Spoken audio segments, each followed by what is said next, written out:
Je suis Madame Faïda Atono, membre de l'association Les Héritiers du Congo du président John Mukasa, secrétaire à la coopération et chargée des relations externes.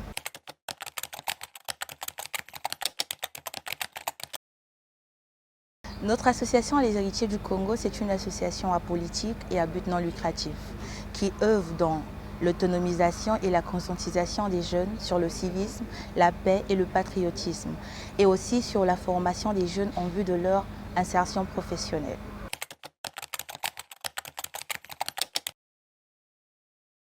Le choix est porté sur ces aspects parce que nous croyons que les jeunes sont l'avenir du pays et nous voulons leur donner des outils pour faire d'eux des citoyens engagés et autonomes. Alors nous sommes souvent confrontés à plusieurs défis, parmi lesquels le manque de moyens, la motivation variable des jeunes et le manque d'opportunités après la formation.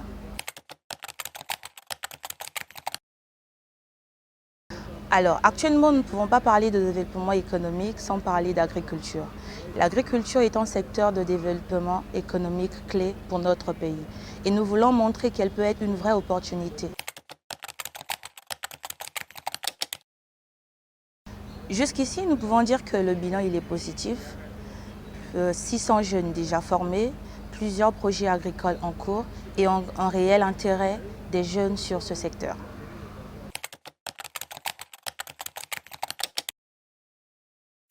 Nous ciblons les jeunes motivés, diplômés ou non, sans emploi, agriculteurs ou en quête d'opportunités, ou même ceux qui sont prêts à s'engager dans l'agriculture.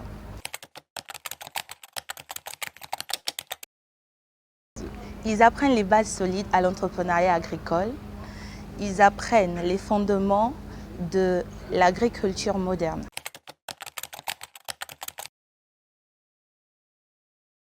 Nous rappelons que nous sommes déjà passés dans les départements comme la Bouinza, les Plateaux, la Cuvette et la Likoum. Et actuellement, nous nous préparons à aller dans le département du Poul, notamment à Kinkala.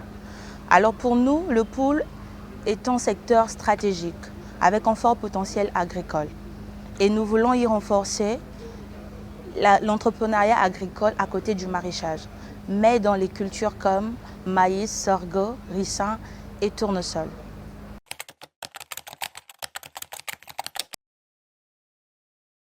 Les objectifs liés à cette 5e édition sont tels que nous voulons former plus de 300 jeunes, ces jeunes qui ne sont venus que des 4 coins du département du Poul, qui seront avec nous à Kinkala pour suivre cette formation. Au plus, et nous voulons aussi encourager la création des projets agricoles variables dans ce pays.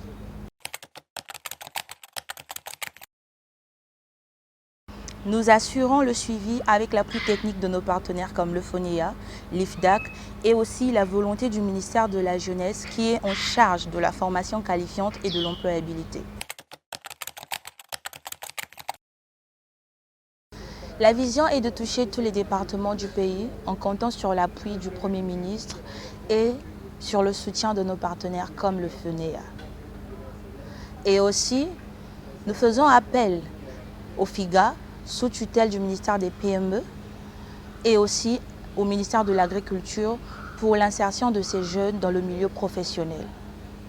2025 étant une année stratégique, nous signalons déjà qu'après Kinkala, nous serons à la Songa, à Wesso, et pour finir l'année, nous serons à Dolisie dans le département du Niari.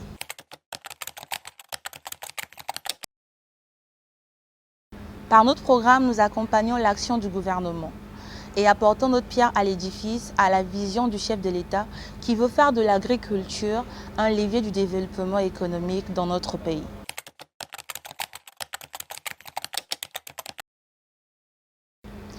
Nous pourrons dire que jusqu'ici, non.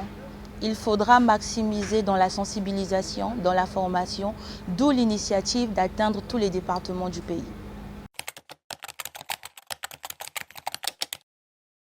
Oui, effectivement, nous travaillons déjà avec le FONEA grâce à la volonté du Premier ministre. Mais par la même occasion, nous faisons appel aux institutions au développement comme la Banque mondiale, la Banque africaine de développement, l'AFD et le PNUD de nous accompagner dans ce programme.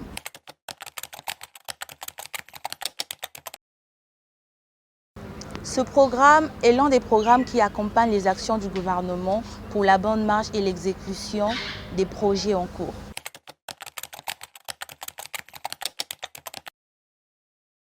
Alors que le Congo n'a toujours eu que pour secteur de développement le pétrole, le temps est venu pour nous de développer aussi notre économie par l'agriculture.